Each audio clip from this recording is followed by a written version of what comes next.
Bonjour à tous, ravi de vous revoir pour cette nouvelle vidéo. On associe souvent la stratégie à des salles de commandement modernes, à des cartes numériques, à des satellites et à des armées technologiques. On pense que la stratégie est née avec les grandes puissances industrielles, les états-majors contemporains ou les conflits du 20e siècle. Et pourtant, bien avant les doctrines modernes, bien avant les concepts de guerre asymétrique, un homme avait déjà compris une vérité fondamentale. On ne gagne pas toujours un conflit en battant militairement son adversaire. Parfois, on gagne en résistant, en tenant, en imposant un coup, en survivant politiquement et moralement à une puissance supérieure. Cet homme, c'est l'émir Abdelkader. Lorsque la France débarque en Algérie en 1830, le rapport de force est clair. Une armée moderne, structurée, disciplinée, dotée de moyens logistiques importants, fait face à des populations locales fragmentées, sans État centralisé, sans industrie militaire, sans chaîne de commandement unifiée. Sur le papier, l'issue semble évidente. Mais la guerre ne se joue jamais uniquement sur le papier. Elle se joue sur le terrain, sur le temps, sur la légitimité, sur la capacité à durer plus longtemps que l'adversaire ne peut l'accepter politiquement. L'émir Abdelkader comprend très tôt qu'il ne pourra pas vaincre frontalement. Alors, il choisit une autre voie.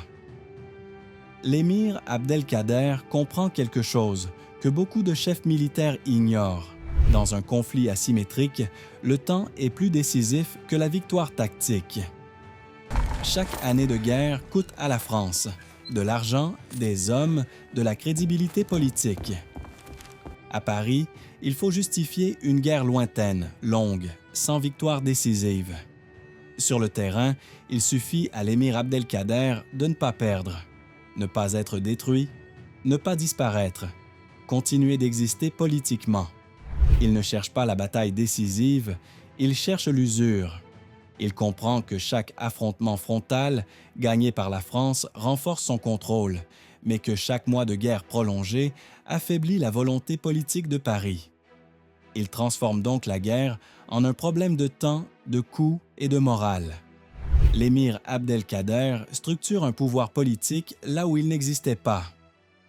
Il unifie des tribus aux intérêts divergents. Il impose une discipline militaire et morale. Il crée une administration, une fiscalité, une justice.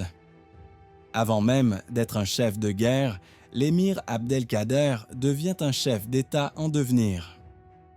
Ce point est essentiel pour comprendre sa réussite. L'émir Abdelkader ne dirige pas uniquement par la force. Il dirige par la légitimité religieuse, la cohérence morale et la discipline. Il sait qu'un mouvement de résistance sans règles finit toujours par s'effondrer. Pillages, divisions internes, règlements de comptes, c'est ainsi que meurent les révoltes. En imposant un cadre strict, il transforme une résistance fragile en organisation durable. Face à une armée plus forte, l'émir Abdelkader adopte une logique de mobilité permanente. Il frappe rapidement. Il se replie aussitôt. Il disparaît dans un territoire qu'il maîtrise mieux que son adversaire. Il évite systématiquement l'encerclement et la bataille décisive. Il oblige l'armée française à occuper un espace immense, à disperser ses forces, à mobiliser des ressources colossales, à justifier politiquement une guerre longue, coûteuse et impopulaire.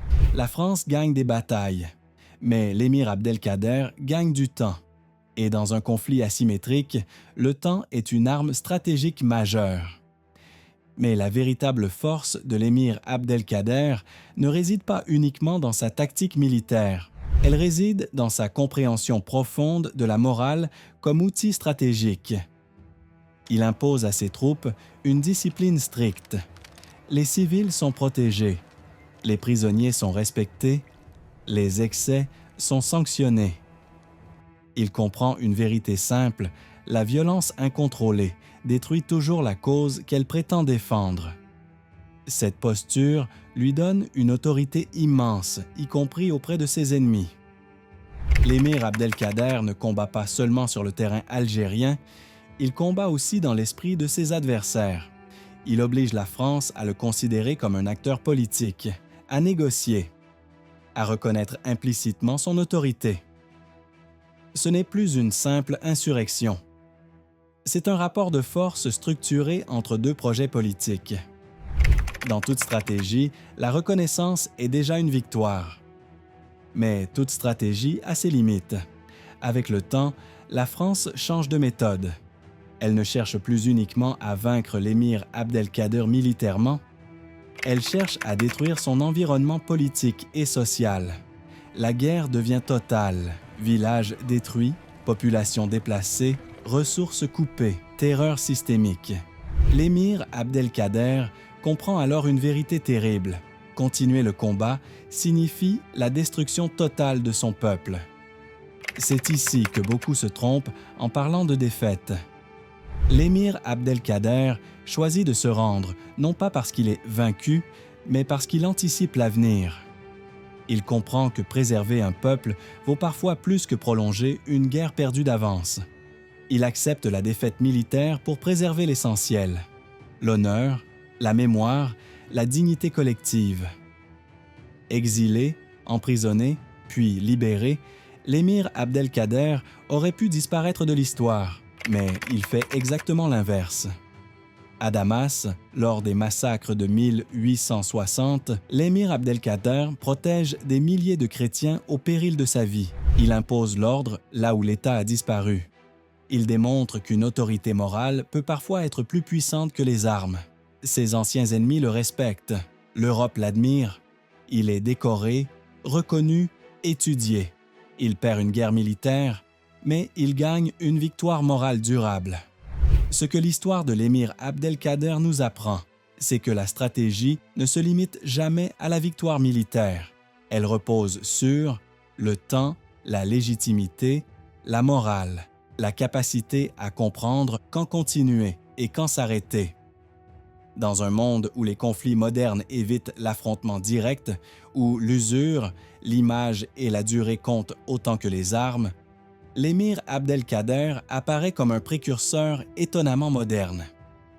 Comprendre son parcours, ce n'est pas glorifier le passé. Ce n'est pas idéaliser une figure historique. C'est comprendre que les rapports de force ont toujours été complexes, que la stratégie est autant politique que militaire, et que parfois, résister intelligemment marque l'histoire plus durablement que vaincre brutalement. Si ce type d'analyse t'aide à comprendre les conflits d'hier pour mieux lire ceux d'aujourd'hui, si tu veux dépasser les récits simplifiés et entrer dans la logique stratégique, alors abonne-toi à la chaîne.